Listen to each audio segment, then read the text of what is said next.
মহিলাসকলে বহুত দিন আত্মসহায়ক গ্ৰুপ বনালে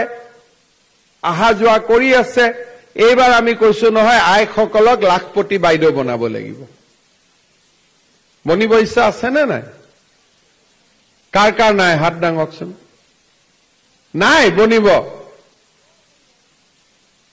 লাখপতি হবৰ কাৰ কাৰ ইচ্ছা আছে তেওঁলোকে হাত দাঙক এতিয়া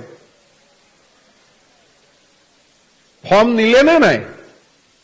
ফৰ্মখন আনিলে নে নাই কালেকশ্যন কৰিলে নে নাই এতিয়া ফৰ্মখন যদি ঘৰত ৰাখি থৈ দিয়ে কামটো নহব একেদিনতে ফৰ্মটো ফিল আপ কৰিব 3, 4, 5 তাৰিখে আমি আপোনালোকৰ পৰা ফৰ্মটো ঘূৰাই ল'ম আৰু তাৰ পিছত ফৰ্মখিনি পৰীক্ষা কৰি কোনবা এদিন আপোনালোকৰ বেংকত একাউণ্টত 10,000 টকা টিপলিং কৰি সোমাই দিম ঠিক আছে যেতিয়া 10,000 টকা পাব তেতিয়া গিৰিয়েকেও ক'ব দে মোক পইচা কেটা দে তেতিয়া আপোনালোকে ক'ব নহয় একেটা পইচা নলবি একেটাৰ পৰা কণী পাৰিব কেনেকে কণী পাৰিব এই যিসকলে 10,000 টকা পাই ভাল কাম কৰিব তেওঁলোকক আমি 25,000 টকা দিম এই 25,000 টকাৰ 12,500 আপোনালোকে বেংকত ঘূৰাই দিব লাগিব 12,500 ঘূৰাই দিব নালাগে সেইটো আমি আপোনালোকক ফ্ৰী কৰি দি দিম 10-25 কিমান হল 35 আৰু 35,000 টকা লৈ যদি আপোনালোকে ভাল কাম কৰে আপোনালোক লাখপতি হ'বই তাত কোনো টেনচন নাই ইমানখিনি উপাৰ্জন আমি কৰিব পাৰিমে প্ৰতি গৰাকী কৃষকে 2,000 কৈ টকা 4 মাহৰ মুৰে মুৰে পায় অৰ্থাৎ বছৰত 6,000 টকা পাব পাৰে এই টকা প্ৰধানমন্ত্ৰীয়ে কিয় দিয়ে যাতে কৃষকসকলে খেতি পথাৰত তেওঁলোকৰ খেতি কৰিবলৈ যাওঁতে সাৰ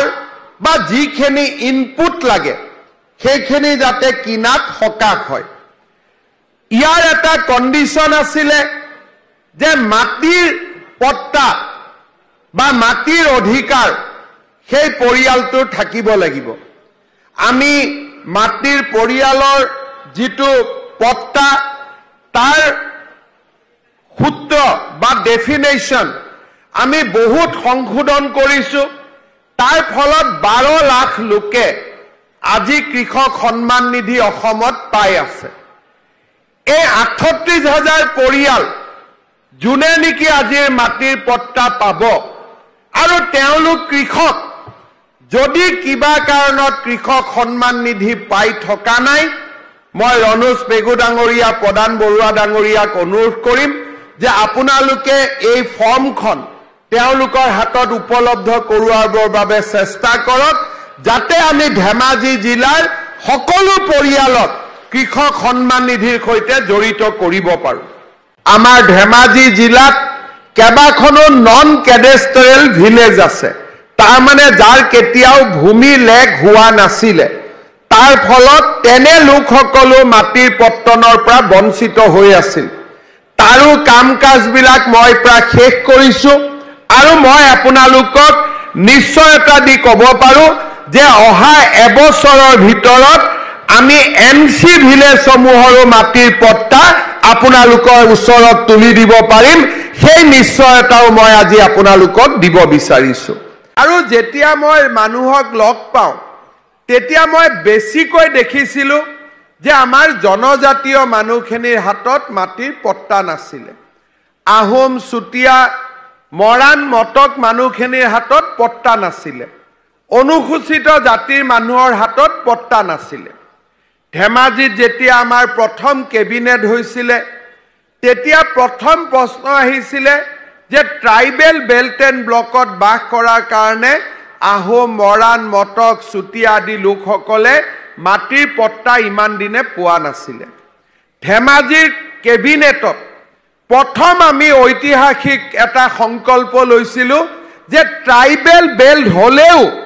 জনজাতীয় লোকসকলক আমি সুৰক্ষা দিম লগত মৰাণ মটক আহোম চুতীয়া কোচ ৰাজবংশী সকলেও মাটিৰ পট্টা পোৱাৰ বাবে তেওঁলোকেও যোগ্য বুলি বিবেচনা হ'ব হদিয়া লখিমপুৰ ধেমাজি জিলাত ইয়াৰ পৰা বহুত অসমৰ খিলঞ্জীয়া লোক উপকৃত হ'ল আৰু জনজাতীয় লোকসকলৰ হাততো মাটিৰ পট্টা নাছিল আমি ভূমি আইন সংশোধন কৰিলো জনজাতীয় লোকসকলক 60 বিঘা পৰ্যন্ত মাটি আমি লবৰ বাবে অনুমোদন জনালো আৰু তাৰ ফলত আজি ধেমাজি জিলাত আমি 38,000 ৰাইজক পট্টা দিব পাৰিছো ধেমাজি মিছন বসুন্ধৰা 2 আটাইতকৈ উপকৃত হোৱা জিলাখন হৈছে ধেমাজি জিলা 38,000 এজন নহয় দুজন নহয় তিনিজন নহয় 38,000 পৰিয়াল এই ধেমাজি জিলাত মাটিৰ মেডি পট্টা পাবলৈ সক্ষম হ'ব আৰু ধেমাজি বিধানসভা সমষ্টিত ইয়াৰ সংখ্যা হৈছে 12,510টা পৰিয়াল মই ৰাতিপুৱা যেতিয়া প্লেনত আহিছিলো তেতিয়া মই হিসাব কৰিছিলো যে 12,000 পৰিয়ালক যদি আমি মাটিৰ পট্টা আজি দিওঁ তা মানে আপোনালোকে চিন্তা কৰক যে ধেমাজি সমষ্টিৰ 30% ব্যক্তিয়ে আজিলৈকে মাটিৰ পট্টা হাতত পোৱাই নাছিল মাত্ৰ মাটিৰ দখলত আছিল কিন্তু মাটিৰ পট্টা তেওঁলোকৰ হাতত নাছিলে মাটিৰ পট্টা পোৱাৰ ফলত কি লাভ হ'ব এতিয়াৰ পৰা আমি বেংকত লেনদেন কৰিব পাৰিম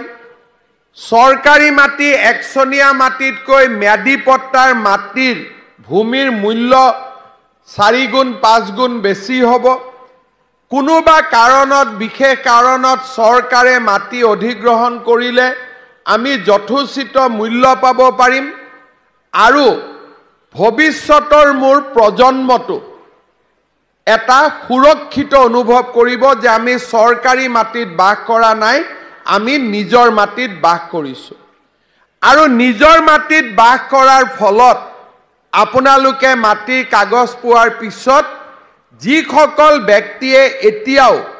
খেতিয়ক হৈও প্ৰধানমন্ত্ৰীৰ কৃষক সন্মান নিধিৰ টকা পাব পৰা নাই তেওঁলোকে প্ৰধানমন্ত্ৰীৰ কৃষক সন্মান নিধিটো এতিয়াৰ পৰা নিজৰ মাটিৰ কাগজ দেখুৱাই আবেদন কৰাৰ বাবে তেওঁলোক এটা যোগ্যতা আহৰণ কৰিব আজি ডুমডুমা বিধানসভা সমষ্টিত 7,000 পৰিয়ালক আমি মিছন বসুন্ধৰা 2 আঁচনিৰ অধীনত ভূমি পট্টা তুলি দিলো ইয়াৰ লগে লগে কেবা কোটি টকা ব্যয়েৰে প্ৰায় 40 কোটি টকা ব্যয়েৰে কেইবাটাও গুৰুত্বপূৰ্ণ পথৰো আমি আধাৰশিলা স্থাপন কৰিলো আৰু 21 কোটি টকা ব্যয়েৰে ডুমডুমা চাহ বাগিচাত জগন্নাথ মন্দিৰ আৰু স্কিল চেণ্টাৰসমূহ বনোৱাৰো আঁচনিৰ শুভ উদ্বোধন কৰিলো উন্নয়নমূলক কাম আৰু ভূমিৰ অধিকাৰ এই দুইটা কৰ্মযজ্ঞৰে মই ভাবো যে ডুমডুমা সমষ্টি বিকাশৰ নতুন দিগন্তলৈ আগুৱাই যাব এইটো অৰুণাচল প্ৰদেশত ঘটনাটো সংঘটিত হৈছে অসম আৰক্ষীয়ে অৰুণাচল প্ৰদেশৰ লগত যোগাযোগ কৰি আছে কিন্তু ইয়াৰ গোটেই দায়িত্ব বা গোটেই তদন্তৰ দায়িত্বটো অৰুণাচল আৰক্ষীৰ ওপৰতে ন্যস্ত আছে স্যাৰ হুটখুৰৰ বিৰুদ্ধে ভাল খবৰ কিবা দিব বুলি কৈছিলে আজি হুটখুৰৰ বিৰুদ্ধে কিবা কাৰ যিসকল হুটখুৰ আছে তেওঁলোকৰ আমি হুটখুৰৰ ওপৰত আলাপ আলোচনা কৰি আছো যাতে মানুহে সুদত লোৱা টকা পইচা ঘূৰাই নিদিয়াকৈ হয় তেনেকুৱা আমি অলপমান কাম কৰি আছো গধূলি কেবিনেট আছে আলোচনা কৰিম তাৰপিছত আমি আপোনালোকক জনাম হ'ব